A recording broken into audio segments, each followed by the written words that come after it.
जय जिनेन्द्र बंधुओं, लीजिए आज हम फिर वाचन करते हैं गुरु माँ विज्ञानमती माता जी की पुस्तक संस्कार मंजूषा का। बात चल रही है गर्भाधान के संस्कारों की। गर्भाधान कब और कहाँ? जब तक आपको संतान की चाह नहीं है, आप उपयुक्त बातों का ध्यान रखें, संयम से रहें और जब आपको संतान की आवश्यकता हो तो ध्यान दें।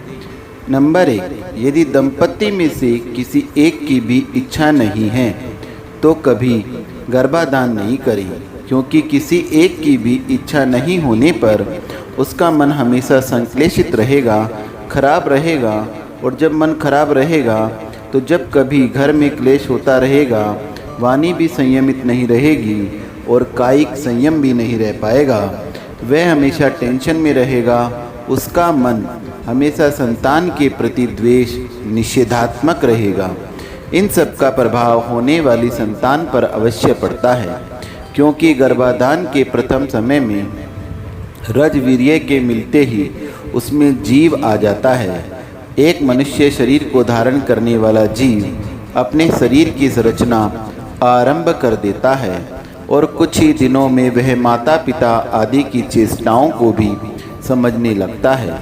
नंबर 2, यदि दंपति में से किसी एक की इच्छा नहीं है तो आप उसे मजबूर नहीं करें, अपितु उसको प्रेम पूर्वक मनावें, प्रसन्न करें एवं प्रसन्न करके ही संतान प्राप्ति का पुरुषार्थ करें। नहीं तो उसका फल आपको वृद्धावस्था तक भी भोगना पड़ सकता है।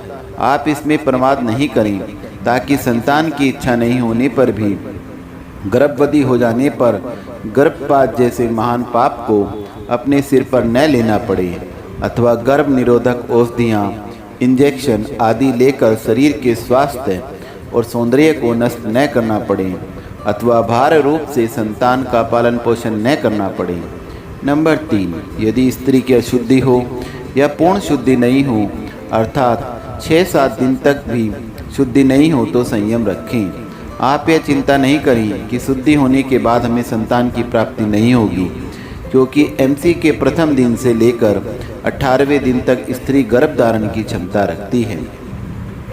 नंबर 4, अधिक मास हो, कम तिथि हो, अधिक तिथि हो, इंद्रधनुष उठा हो, दुष्ट ग्रहों का उदय हो, आकाश मेघ पटल से ढका हुआ हो, सूर्य चंद्रमा पर भयंकर रूप से ग्रहण लगा हो, जिस दिन ग्रहों का उपराग हो, तथा संक्रांति आदि अशुभ दिनों में गर्भाधान नहीं करें, क्योंकि ऐसे समय में प्राप्त संतान विकल होती है।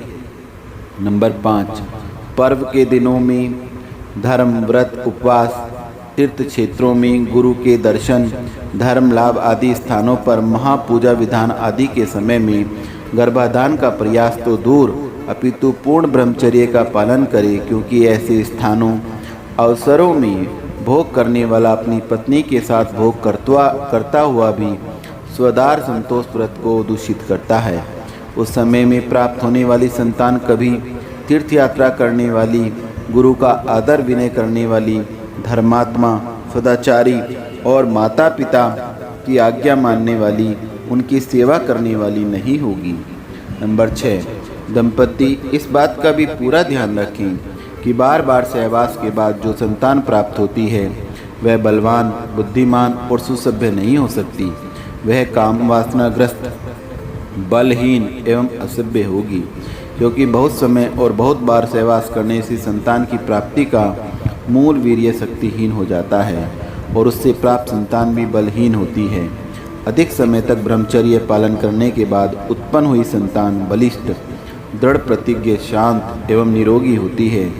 जैसे पवनंजय और अंजना के विवाह के बाद भी 22 वर्ष तक ब्रह्मचर्य का पालन हुआ था, उसी का फल था कि उन्हें हनुमान जैसे वज्र वृषभ नाराज सहनन वाले बजरंग बली, स्वामी भक्त, धैर्यशाली और सहनशील संतान प्राप्त हुई थी। कहते हैं जब हनुमान जन्म के प्रथम दिन ही आकाश में जाते हुए विमान से नीचे गिर गए थे, तब भी उनको किंचित भी चोट नहीं आई थी, बल्कि जिस चट्टान पर वे गिरे थे उस चट्टान के टुकड़े टुकड़े हो गए थे। रामचंद्र जी ने 14 वर्ष तक सीता के साथ रहकर भी पूर्ण ब्रह्मचर्य का पालन किया था, इसलिए उन्हें लवकुश जैसी वीर बलशाली संतान की प्राप्ति हुई थी, जिनको त्रिखंडाधिपति रावण को भी जीत लेने वाले राम लक्ष्मण जैसे वीर भी नहीं जीत पाए थे। इसी प्रकार एक शेर हेल्थ हाइट में होता हुए भी पशुओं में सबसे ज़्यादा बलिष्ठ माना जाता है, क्योंकि शेर वर्ष में एक बार ही भोग करता है, इसलिए उसका वीर्य बार बार क्षय नहीं होता और पतला भी नहीं होता, जिससे उसकी संतान भी उसके समान बलिष्ठ और संयमित होती है। कहा भी है, बसंत व शरद ऋतु में 3-3 दिन और ग्रीष्म में वर्षा ऋतु में 15-15 दिन तक ब्रह्मचर्य का पालन करना चाहिए, अर्थात इतना अंतर तो डालना ही चाहिए। विषयों की अति करने के दुष्परिणामों को बताते हुए कहा गया है। आगे का वाचन हम कल करेंगे। आज के लिए गुरुमा वंदामि, वंदामि गुरुमा, वंदामि गुरुमा, वंदामि गुरुमा।